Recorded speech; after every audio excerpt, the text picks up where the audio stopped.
بسم الله الرحمن الرحيم. اللهم صل وسلم على سيدنا محمد وعلى آله وصحبه أجمعين. اللهم بارك لنا فيما رزقتنا. وصفتنا لنهار اليوم راح تكون الدولمة. اول حاجه باش تجيك الدولمه بنينه لازم ما تمرقيش مليح، مرقي حدو قدو. والحاجه الثانيه هي لي بولات تاع لا فيونداشي، كيفاش لازم تبليهم باش يخرجوا بنان ويعطوا البنه للكورجات والبطاطا. جوزي معايا نشوفوا كيفاش نحضروها. هنايا في كسرونه حطيت شويه زبده ولا سمن كيما حبيتي مع الزيت، ودرت هذاك المورسو تاع الدجاج غير باش نبنن. درت نص بصله كبيره سكرفشتها، لي زيبيس عندك ملح فلفل كحل وقرفه. نمرقوا شويه على حسب الخضرات تاعنا.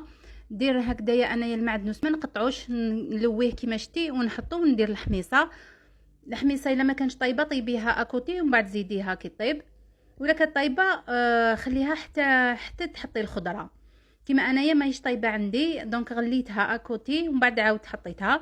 للحم هذا هو السر البنه تاع اللحم اللي هو مغرفه صغيره تاع لا موطارد. اللحم التوابل نديروا له كيف كيما درنا لاصوص، ونديروا له صفار بيضه، الصفار برك ماشي بيضه كومبلي.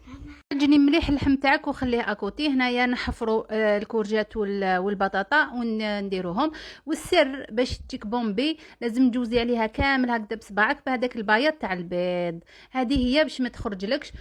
ومن بعدك كي تغلي لاصوص تاعنا نديروا الحبات تاع القرعه والبطاطا ونخليوها حتى تتجمر بهذا الشكل.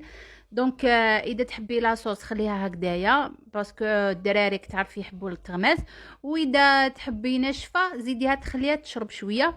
والمراقي البيوضه ما يحبوش بزاف الملح، دونك كي ديريش بزاف ديري شويه في لاصوص وشويه في العقده. بلا ما تنسي هذيك لا موطارد اللي تعطيك هذيك البتنه للا فيونداشي، بلا ما ديري ني لا شابلور ني الروز. وهنا نكونوا لحقنا نهايه الوصفه. فضلا وليس امرا ما تنساوليش هذاك الجام والبارطاج والاشتراك في القناه باش تكبر العائله تاعنا. والسلام عليكم ورحمه الله تعالى وبركاته.